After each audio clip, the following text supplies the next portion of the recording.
evening. I am Van Jones. This is the Van Jones Show. We are coming to you live from Washington, D.C.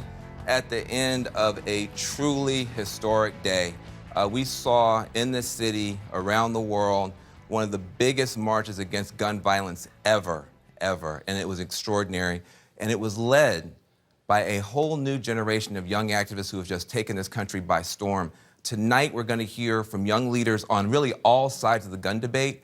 And later, we're going to hear from a musical icon who's got a personal tie to this whole thing. She lost her mother, her brother, her nephew to gun violence. Speaking out tonight on this show, the incomparable Jennifer Hudson is going to be here tonight. So that's nuts. That's nuts.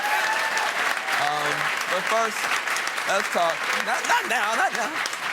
First, let's talk. You know, young Americans' quest to save their own lives at some point was going to have to hit a tipping point, because this is a generation that has seen just way too much violence, too many funerals. They've grown up practicing how to run, duck, and hide just so they don't get killed in their own classrooms. And I didn't grow up that way, and it's insane. So I am very grateful for this march that was led by the Parkland survivors who are determined to transform what happened to them into something positive for everybody. But this march also made me really, really sad, because it really should not have taken these deaths, and it shouldn't have taken this long. We have had 2 decades of mass shootings with zero effective response from America's government. And how many of the thousands of people who have died would be with us right now if the politicians 20 years ago had responded as passionately as these young people have responded this year? Now, that's the part that makes me sad. But what makes me happy is these young people. These young people are a godsend, and I'm especially glad they're teaching us something. They have included all of their generation's victims of violence, including the people whose deaths never get on national media. In fact, you've got some murders, they don't even make the local newspapers anymore because the death toll in some neighborhoods has gotten so high. So tonight we're going to talk about those deaths too and what we can do about it, because too many urban youth feel like they're squeezed between unlawful street violence and unlawful police violence. And that's got to be a part of the conversation as well. And personally, I'm just tired of seeing sidewalk memorials to urban youth. I'm tired of seeing the teddy bears and the posters and the candles on the ground. Enough is enough on those deaths too. So we're going to hear tonight from people working for peace on the streets in Chicago. And just as importantly, we're going to hear from some young leaders who do not agree with any of this, all right? Because the messy truth is that there are a whole bunch of young Americans, especially in the red states, who are not on board with this agenda at all. And they worry that a disarmed public might be easy prey for criminals or for dictators, and they got to be heard from too. So everybody is going to be a part of this conversation tonight. But first, let me welcome to the stage the Parkland students who lived, who have dedicated themselves to the Parkland students who died. Give it up for Isabel Robinson, Sam Zeif, David Hogg, Alex Wind, and Samantha Fuentes in the house.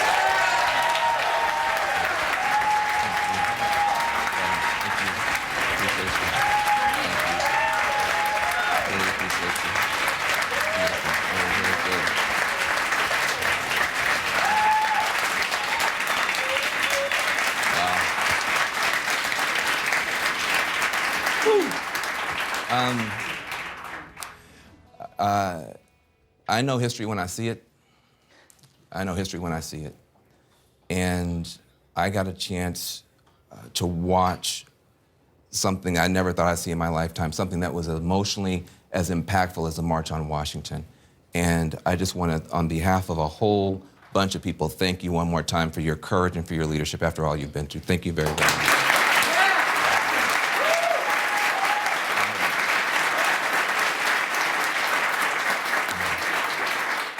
Now, I'm curious, because you guys were on stage, spoke, you gave your perspective. It looked like history to me. How did it feel to you, Samantha? What was your experience? I, in all honesty, was absolutely terrified, but in a way, I felt that I have a moral obligation to do something right. Yeah. And I feel that if I flied all the way to Washington, D.C., got on that stage with like almost 1 million people in front of me, and I didn't finish my speech, then my whole mission and my whole cause would have just been lost in the vomit, so. Hey, I love it. You know, you left it all on the field. You left it all. I mean, you didn't leave nothing out, you know. Where do you, listen, you didn't let a bullet stop you. You're gonna have, you know, shrapnel. It's a part of your body for the rest of your life. You didn't let vomit stop you. Where does that resilience come from? People are just in awe. It comes from my peers, it comes from the parents from my community, it comes from the parents of all over the world, the students from all over the world. You know, the physical manifestation of all those people there, you know, it looks different when it's written on paper. You know, 137 marches looks different on paper, but when you're at a march, it's a whole nother ball game. And it's just that seeing so many people and knowing that they're supporting me and knowing that they have my back, that like I could have done anything on that stage and everyone would be supportive of me, or maybe not anything, but you know, because I feel that my strength comes from the strength of others and the hope of others. Well, So, listen, yeah. that's extraordinary, and you know, I'm curious, you know, for those who are not with you. You have the people who are with you and they're bearing you up. I know you also draw strength from the people who are not with you. Sam, you know, you lost one of your best friends, Joaquin. What would Joaquin think about all this? I mean, this is right up his alley. Why? Because he's one of the most outspoken people I know.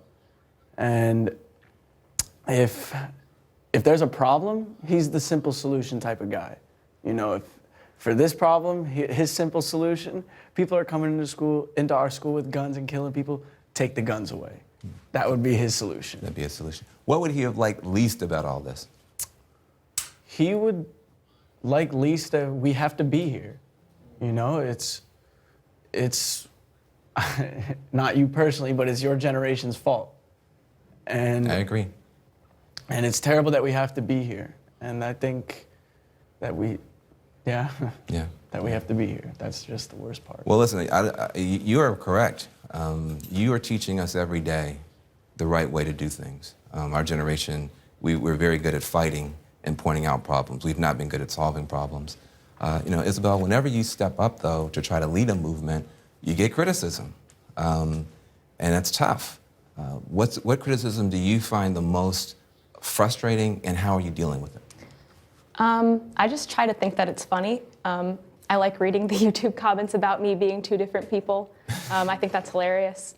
But I think the most important thing is to not focus on the people who just can't be swayed. It's important to talk to the people who are in the middle, who are confused, who don't know what they believe in, instead of the people who are so extreme that they will never see it the way you do, because those people, you can't save them. Wait, you mean we shouldn't just fight all the time? You should try to persuade people? I'd be so tired if I fought all the time. Well, that's. I'm already so tired. Yeah. Tell me about that. Being tired? Yeah. I mean, it's been exhausting, all the traveling, all the media. My friends and I try to just hang out every day and talk to each other about how we're feeling, so it doesn't get bottled up, because we don't want to wake up when we're 25 and realize, oh my God, everything we've been through is so horrible, and just fall apart. So I think we've been doing a really good job of keeping each other together. Yeah, beautiful. It sounds like it. I mean, support and all that kind of stuff is so key. You know, I'm curious about you in particular. You've been so strong on this question around voting. This whole thing used to be thoughts and prayers. That was a slogan, thoughts and prayers. And then it became enough is enough. And then it became vote them out, vote them out. That's when people started going, uh-oh, this is something else. Why is this voting thing such a strong passion of yours? Because in this case, if thoughts and prayers worked, we wouldn't have things like this happening. If thoughts and prayers were coupled by action by our elected officials, we would not see these things happening again and again, or at least we'd see less of them. But we don't know, because our politicians won't take action, and as such, that's why we've been going hard on both sides at anybody who's supported by the gun lobby and NRA, regardless of whether or not they're a Democrat or Republican, so that we can get the wrong people out of office and get the right people in that are Americans and not politicians. Mm-hmm.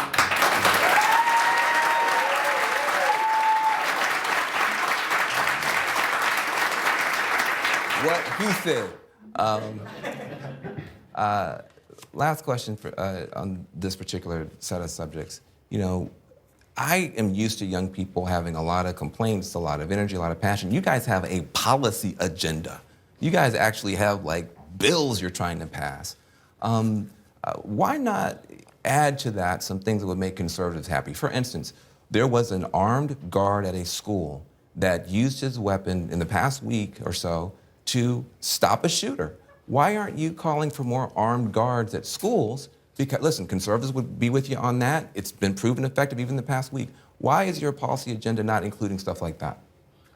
I mean, you make a good point. What the deputy did in Maryland, he's a hero. There's no question about that. He stopped the shooter. He saved a lot of lives, potentially. However, in our case, that isn't the case. We lost 17 lives because our deputy, unfortunately, didn't do anything about it. It's not, no two mass shootings are the same. And another issue is that these shootings don't just happen in schools, because they happen all over. Are we going to put armed guards in our churches and our temples and synagogues and everywhere, really? Because, like you were saying earlier, you know, it happens on streets, too. Yeah. We can't have armed guards roaming our streets 24/7. And also, it's just this issue of, you know, there's discrimination in this country between everyone. Black students are suspended from school at a rate 3 times higher than white students. I'm not black, but if I were black, I wouldn't want many armed guards in my school. Wow.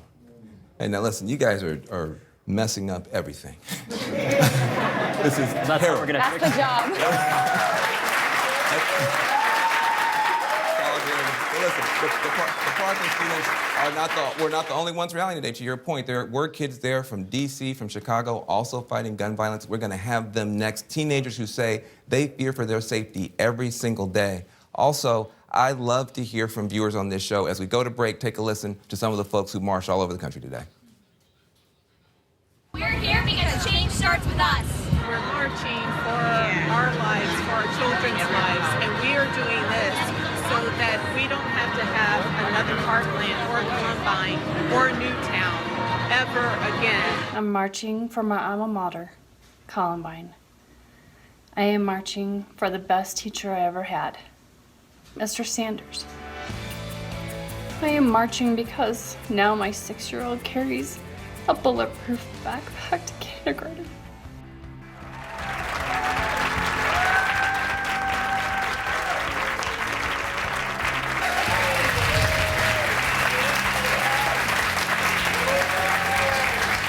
Welcome back to the Van Jones Show. We are live in Washington, D.C., and we're talking to some of the students who organized today's march. Tragically, there were 17 people who were killed in the Parkland school shooting. Imagine experiencing that loss of life on a regular basis. In the past 12 months alone, 587 people in Chicago have been shot and killed. That's the equivalent of about 35 Parkland shootings in just 1 year in one city. So I want to bring in 2 high school students. They are from the North Lawndale College Prep on the west side of Chicago. 18-year-old D'Angelo McCade, who was shot in the leg and survived. He was just sitting on his front porch, got shot in a drive-by. And also 17-year-old Alex King, whose nephew was shot and killed by a stray bullet. Listen, I am very, very glad to have you here, and I'm glad that you're a part of this whole movement. You know, this movement is extraordinary in that it started out in Parkland and immediately it got bigger. But there is something that's said about Chicago all the time that I want you guys to correct. People, a lot of times politicians say, well, you guys talk about police brutality, but you never talk about Chicago. There has been a movement for peace on the streets in Chicago for a very long time, and you guys have been a part of it. Tell us why you have this movement and some of the positive stuff you've been doing in Chicago. So very often you hear that Chicago is one of the most violent cities. We're labeled as Chirac. And so one thing that we thought as a community, as North Lawndale College Preparatory High School, is let the youth be the change we see. And so we as individuals wanting to be the solution. So we had a conversation with Secretary Arne Duncan, and we wanted to take our work that we do in the school year and implement it over the summer to where we took a 40-hour training and expanded it for several weeks, which allowed us to have over 1,100 student employees to actually teach nonviolence reconciliation. Now, this never gets the attention that it deserves. This an idea came from young people to have peace on the streets, and you actually got 1,100 young people trained and then employed to go out and teach peace on the streets. Doesn't get attention. But then when this happened with Parkland, it got a lot of attention. I just want to ask you, honestly now, was there resentment? You're in the hood, you're working with urban folks, you're going to funerals every day. Suddenly, all of these folks get attention. Did you feel frustrated? How did you feel about that? Well, me personally, I kind of felt the pain that they felt. Because at the end of the day, it's not who gets the most attention. It's not on who gets recognized first. At the end of the day, a life lost is a life lost. That the life that was lost in Florida, okay, they lost their lives in Florida, but many people lose their lives in Chicago. But at the end of the day, we all are losing people. The people that could have been lost, they could have been doctors, lawyers, professors, but we'll never know because they took off this planet. So how did it feel then when the folks from Parkland reached out and said, we want to be in alignment with you? It kind of felt as if the sense of hope was being implemented back into our community. Because we normally start so many different movements or so many different opportunities that in the process we become normalized to violence and we stop. We gain that sense of hopelessness. So this time we use the leverage that they provided for us and that foundation, and we continue to build upon it. Sam, why did you go? I mean, listen, I'm going to tell you. You said that my generation sucks. I'm going to tell you, here's how we would look at it. You tell me how we're wrong. We would have said, look, we got our own funerals over here. They have their funerals over there. You were grieving. You just lost your best friend. What are you doing going to Chicago? I don't know what else to do. You know, I want to do everything that I can to be a part of this and to make sure that Joaquin and 16 other people have a legacy, and obviously other people as well. You know, when I went to Chicago, what kind of hit me was what the feeling that I was getting from our perspective. It broke our hearts because this was something that none of us had ever imagined possible to happen to us. And it's been happening to them every single day for their whole lives. And everyone in that city, all over the world. And for them, it was kind of like, for them, it was kind of like, oh my God, this happens other places too. It's not just us. So we kind of got to relate on a certain level, and it really brought us together. You know, I look at these guys, my friends now, you know, not just people I met.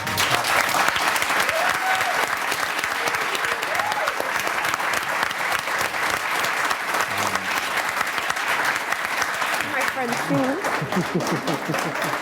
We're besties now, boy. You ain't going nowhere. This is very dangerous, what you guys are doing. My generation, we look for stuff to fight about. What's going to happen though when a politician comes to you and says, "Hey, I can give you your bill. You know, I can give you your assault weapons ban, but these guys are talking about handguns and poverty and fixing schools. Let me help you, but forget about them." What are you going to say when that it's going to happen? What are you going to say? Throw them under the bus. That's No. politics. Absolutely not. Why not? Because their lives are as meaningful and as significant as ours. There's no difference.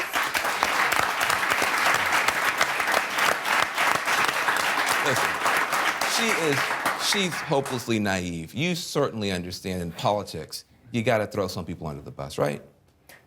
I think it's important to realize that we have a massive amount of money that we spend, for example, on our military-industrial complex because of the heavy lobbying by them. If we were to take just 5% of our military budget, which is 50% of the congressional budget, and put that towards educating people in lower socioeconomic communities, we would change the future of America, and that's something that we can do, but we can't if people don't get out and make their voices heard. The problem here is the reason that we're forced to compromise in these situations is because Americans don't make their voice heard.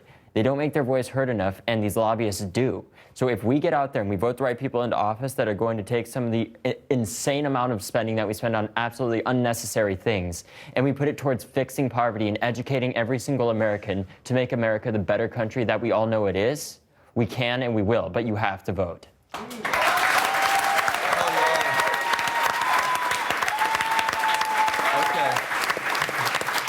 Y'all are dangerous. This is not supposed to be happening.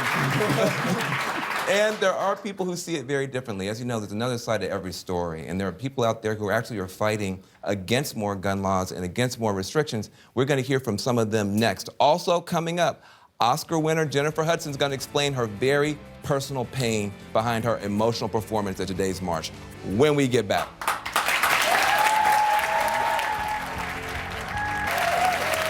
Welcome back to the Dan Jones Show. We are live in Washington, D.C., and one of our missions here is to try to build understandings between people who don't agree.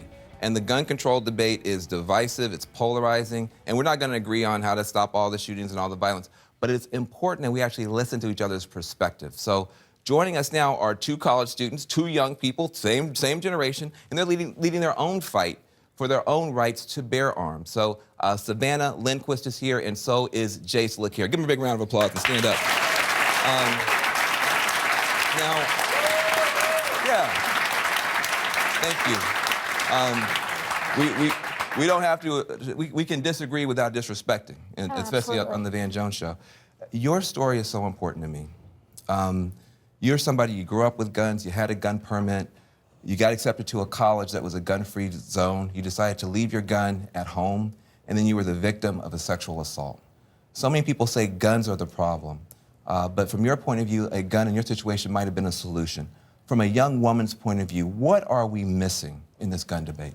I mean, I think that there's so much that we're missing, but the biggest aspect of it is the importance of self-defense. You know, I was lucky to get accepted to my dream school, and I was able to pursue a degree in neuroscience, which is something I dreamed of for my entire life. But after 3.5 years at my dream school, I dropped out because of what happened. And after 3.5 years, all I had to show for my time there was a horrific experience in student loans. And I don't want anyone to have to go through what I did. And coming out with my story was really hard. It was something that, you know, I thought a lot about. And since coming out with my story, you know, I've gotten death threats and everything like that. But if I have to sort of bare my soul to the world to make sure that no one has to go through what I did, it's worth it.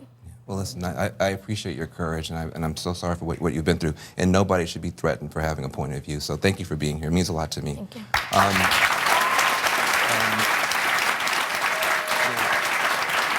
Jace, I'm so glad that you're here. I'm so glad that you're here, Jace, because first of all, you were the youngest delegate at the Republican convention in 2016. You represent a whole other slice of your generation that sees this very differently. What are we missing? When we're out here, we're marching, we're shouting, we're screaming. You've got some real concerns. What are they? Well, first of all, young people love their civil liberties. They love their Fourth Amendment, their Second Amendment, their First Amendment. So I think young people especially really cherish their civil liberties, and the Second Amendment is a civil liberty, just like any of the others.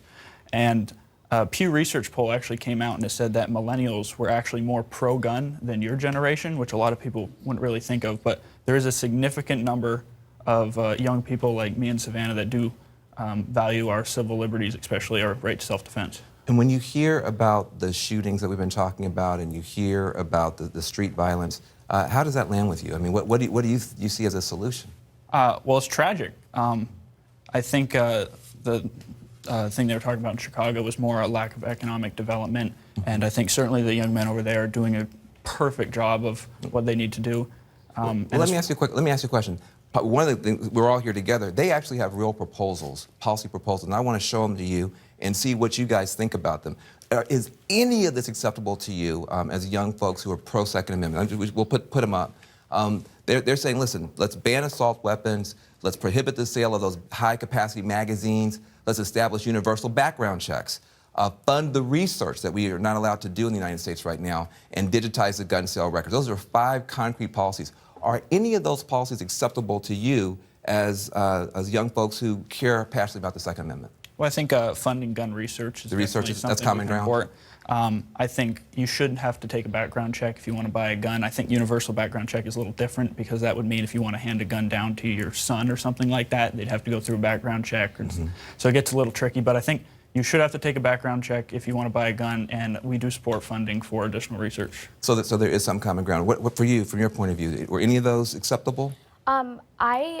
I agree with the background checks. I'm a law-abiding citizen. I haven't even had a speeding ticket. I have no problem with passing a background check.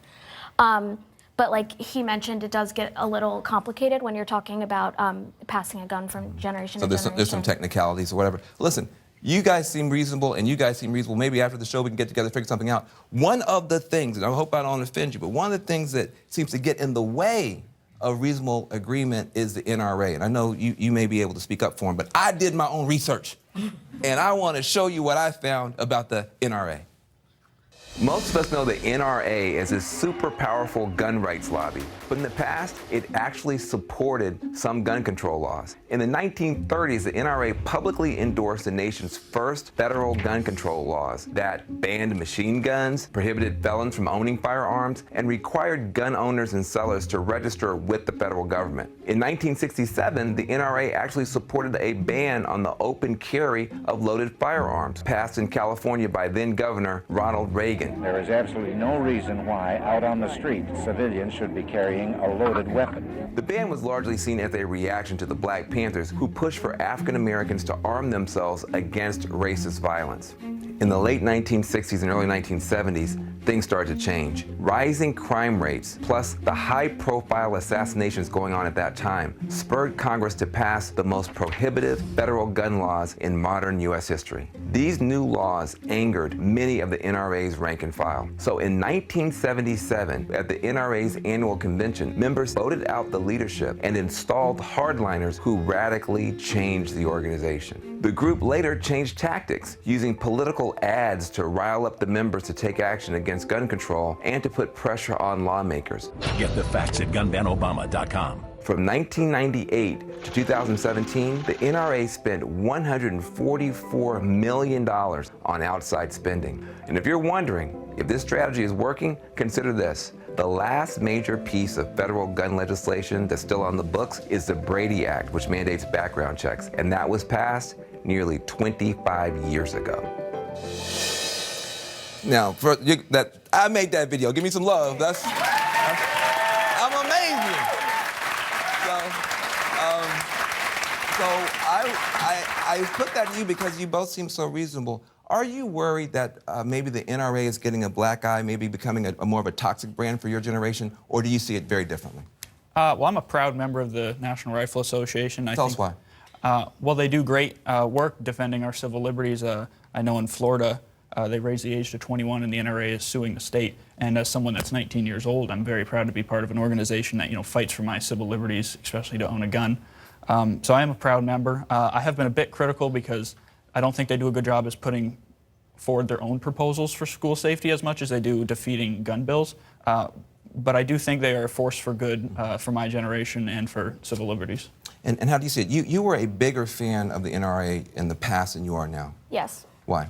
I was once a proud member of the NRA. After the Philando Castile murder, I decided to cancel my membership. Why was that?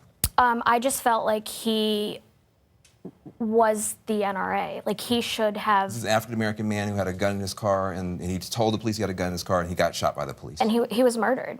And I just, as a college student with limited money, that's just not where I wanted to give it. I sometimes feel as an African-American that I get stereotyped, get lumped in, and have a negative brand associated with me. Do you feel as a gun owner that gun owners are also sometimes stereotyped as being gun nuts, et cetera? I mean, at the emotional level, do you sometimes feel branded negatively? I feel branded as I'm not caring. The National Rifle Association doesn't care about children in schools when that's not the case. We care just as much as people on the other side do, but we just have different solutions is all, but we still care. I think it's very, very important. Now listen, up next, we've got an Oscar winner, Jennifer Hudson. She had an amazing performance, and she has a message for all of us when we get back. Thank you very much. And thank you very much. I really, really, really. Show. We are live in Washington, D.C. That was Jennifer Hudson bringing down the house, taking folks to church at today's march. A lot of celebrities participated, but this is especially personal for Jennifer. In 2008, her mother, her brother, her nephew were all shot and killed by her brother-in-law. So I spoke with her earlier today about how her family tragedy is actually driving her participation today and moving forward.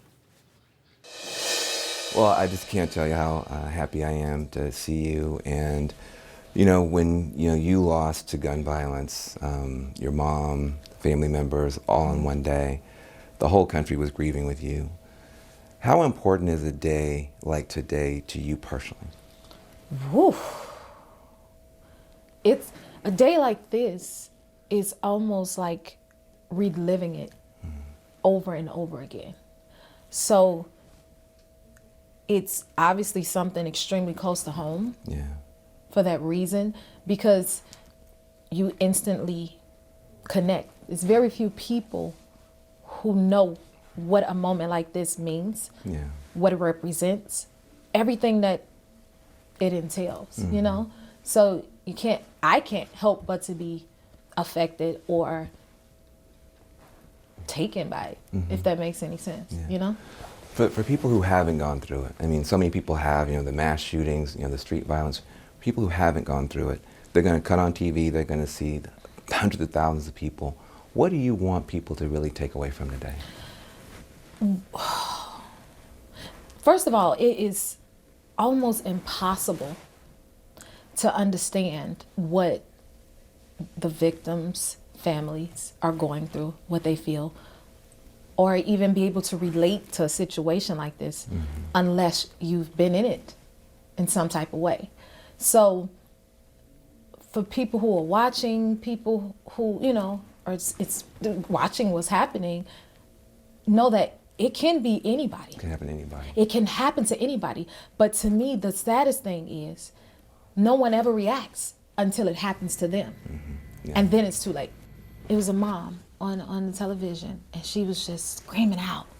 I just spent the last 2 hours putting the burial arrangements for my daughter's funeral, who's 14. Do something. Action! We need it now! These kids need safety now! I understood every inch of her frustration because I'm like, she's angry, one, because it's like, this is nonsense. Then two, no one understands. And everyone is just like, okay, so what happened? And she's pouring out. And I could hear it. I knew where it came from. So every single time I see this in the media. You go through it again. Every single time. Every time. It's like reliving it. And I was like, unfortunately, welcome to my club. It's like my heart completely went out to her, like, you're not alone. I understand everything you're feeling. And it's not easy to keep seeing. What is it going to be next week? Next month?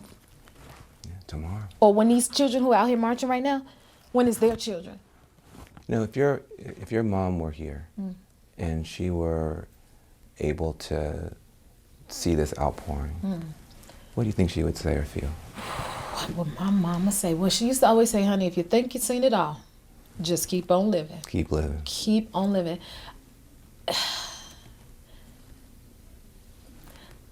I honestly, because she's a very quiet woman, but then very conscious. Yeah. And now that she's gone, I hear her voice more and more every day. And your parents, your family, your lost loved ones, they never really leave you. They're still always there, but she used to always love to see us doing positive things. You know what I mean? So I think she'd be proud. When I think about the young people who have spoken out so eloquently out of the Parkland shooting, I think people have been surprised to see young people be so well-spoken. I'm not surprised. Because, in the hood, we have young people who go through tragedy and they come out as poets and artists and they're so eloquent.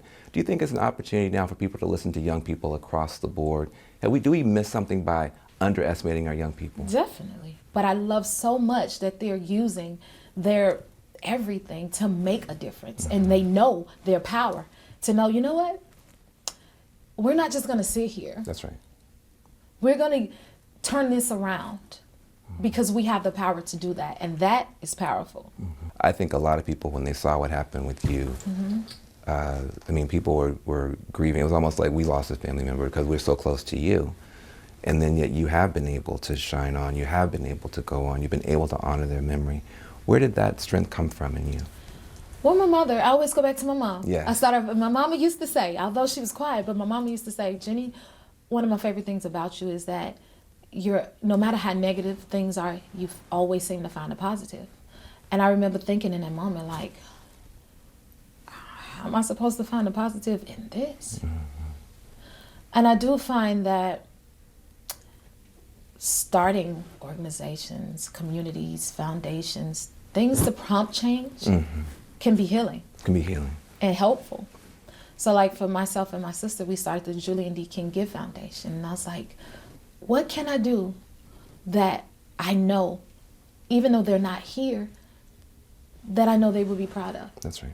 And then how can I continue to represent them in a way they will want to be represented and remembered? And that's what these young people are doing. So Exactly. So they're on the right track. They're on the right path. They're on the right path. And you kind of already started that. You know, you could have picked any song to sing. Tell me about the song that you picked and why that song resonated with you.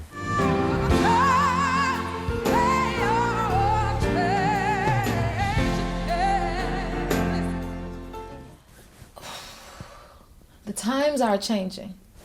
What else is there to say? You know, like it's to me, it's not a song. It's a movement. And I spoke with the choir and I said, we're not singing a song. You tell your story. You tell your story. We're here. We're not here to just be here. You're not here to just talk. You're here to speak from your experience. You're here to make change. And that's what that song represents, you know? And to me, again, it's not a song, it's a movement. Let me just say just a couple more things just to honor and appreciate what you have been able to stand for so many people. I just want to thank you because people will lose a job or a boyfriend and they'll be messed up for a year. You know, for you to have lost so much and to have somehow, you know, come through and then to take your gift and give it to these young people is just so beautiful. Thank you. Thank you. One thing Jennifer wanted me to stress was the importance of voting. She wants everybody to demonstrate, but she also wants everybody to participate on Election Day. That brings us to our next segment when we get back. After these marches, after the cameras go away, how do these students keep up this momentum? That's what's next. Thank you, Jennifer Hudson.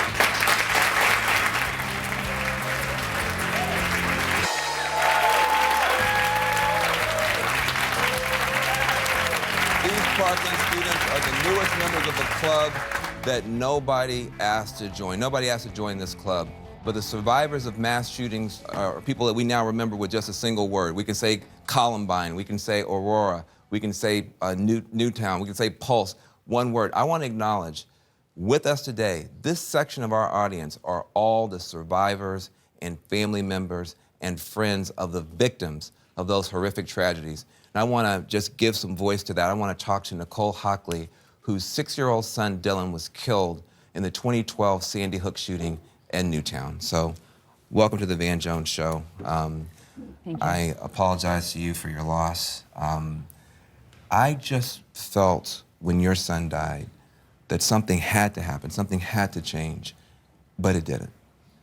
Do you, now as one of the long-distance runners in this movement, do you feel that this is a different moment? Do you have hope now, or do you have more trepidation?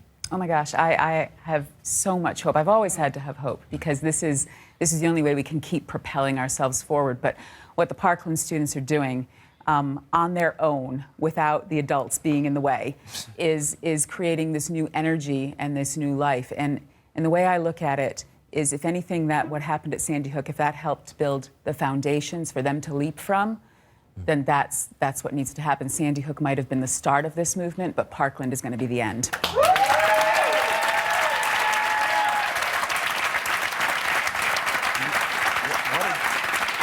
What advice do you have for them, to, briefly? There's going to be good days, there's going to be bad days. There's going to be days they get attention, there's going to be days they don't. How have you sustained, and then they want to ask, one will say something to you, but how have you sustained through the good and the bad? There are a lot of bad days, and that can really bring you down. But this is a long journey, like you said, and I focus on the steps along the way. I focus on the wins, because if you just focus on the fight, it can really be destructive. Mm-hmm. I don't want to fight. I just want to win. We all want to win, and that's what we need to be focused on. So just keep taking those steps forward. Don't let the bad days get you down, because the next day could be a great day. Today was a great day, and I can't thank you enough.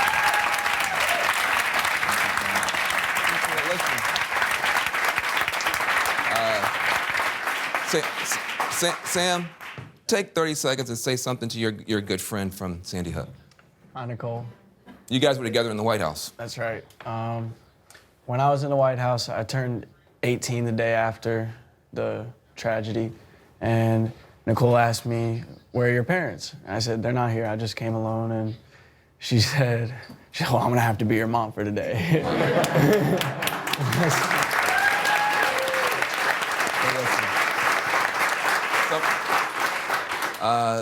Sometimes a breakdown can turn into a breakthrough. And the pain that has brought all of these people together, I think, is going to turn into real promise for our country. I want to thank all my guests for being here tonight. Today will go down in the history books. For some families, it's been a long time coming.